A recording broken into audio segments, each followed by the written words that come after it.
মুখ্যমন্ত্ৰী ডক্টৰ হিমন্ত বিশ্ব শৰ্মা আৰু গৌৰৱ গগৈৰ বাকযুদ্ধ নতুন কথা নহয়, কিন্তু মুখ্যমন্ত্ৰী ডক্টৰ হিমন্ত বিশ্ব শৰ্মাক আক্ৰমণ কৰিবলৈ গৈ এবাৰ উন্নয়নৰ প্ৰসংগত কেইবাটাও প্ৰশ্ন উত্থাপন কৰিলে গৌৰৱ গগৈয়ে। তাৰিখত আমাৰ বীৰ অসমীয়াসকলে ক'বলৈ আৰম্ভ কৰিছে যে দেশতকৈ মামী ডাঙৰ নহয়, মামীৰ অন্যায় অত্যাচাৰ আমি সকলোৱে দেখিছোঁ। কেনেদৰে মামী মাজুলীৰ ভিতৰত মাতি লৈছে আমি সকলোৱে দেখিছোঁ। আৰু এই সময়ত ৰাইজে নিজৰ কথা ক'বলৈ যে ভয় কৰে, কংগ্ৰেছক দেখিলেই তেওঁলোকৰ ভয় নাইকিয়া হৈ যায়।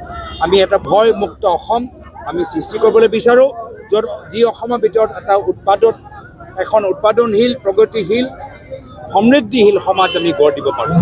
এই ক্ষেত্ৰত আজি মই বিহপুৰীয়া অঞ্চলৰ ৰাইজক ধন্যবাদ জ্ঞাপন কৰিছোঁ। আমাৰ লগত উপস্থিত থকা ৰকিবুল হুছেইন ডাঙৰীয়া, AICC সম্পাদক মনোজ চৌহান ডাঙৰীয়া, গোটেইখিনি তেওঁলোকে চাইছে আৰু কৈছে আজিয়ে পৰিস্থিতি চাই তেওঁলোকে নিজে কৈছে যে অহাবাৰ বিধানসভা নিৰ্বাচনত বিহপুৰীয়া ভিতৰত আমাৰ জয়টো নিশ্চিত। লখিমপুৰত আজি সংঘাত হৈছে বিজেপি কৰ্মী, লখিমপুৰ মেডিকেল কলেজত ক'ত আপোনালোকৰ কৰ্মী আহত হৈছে বুলি ক'ব লাগিছে।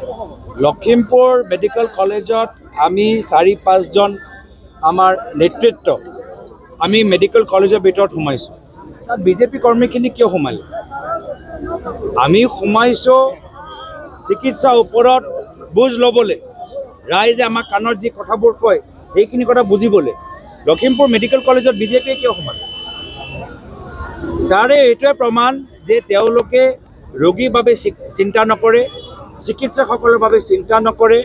বাস্তৱ কথাখিনি যে ফাদিল নহয়, তাৰ বাবে তেওঁলোকে মন্দিৰৰ ভিতৰতো নিজৰ কৰ্মীখিনি পঠাব, নামঘৰৰ ভিতৰতো নিজৰ কৰ্মীখিনি পঠাব, থানৰ ভিতৰত নিজৰ কৰ্মীখিনি পঠাব, আৰু আজি মেডিকেল কলেজৰ ভিতৰতো নিজৰ মানুহখিনি পঠাইছে। কিয়?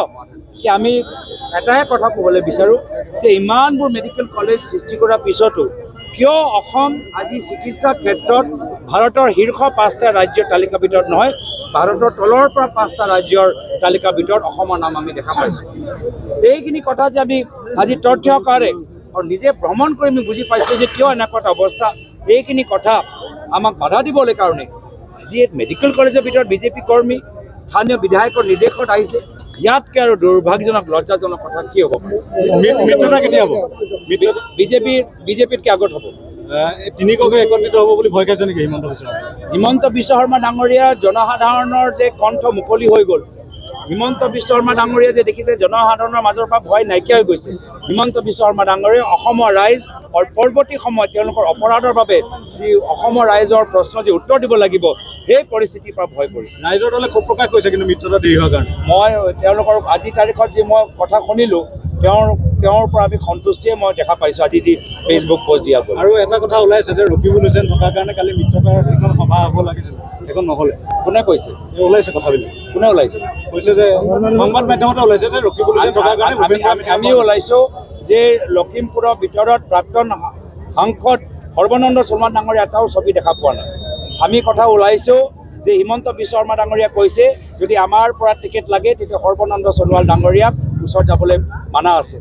আমি কথা শুনিছোঁ যে হিমন্ত বিশ্ব শৰ্মা ডাঙৰীয়া আজি 6টা জনগোষ্ঠী আৰু জনজাতিসকল বিৰোধী এগৰাকী নেতা, যিজনে সকলোকে বিশ্বাসঘাতক কৰিছে।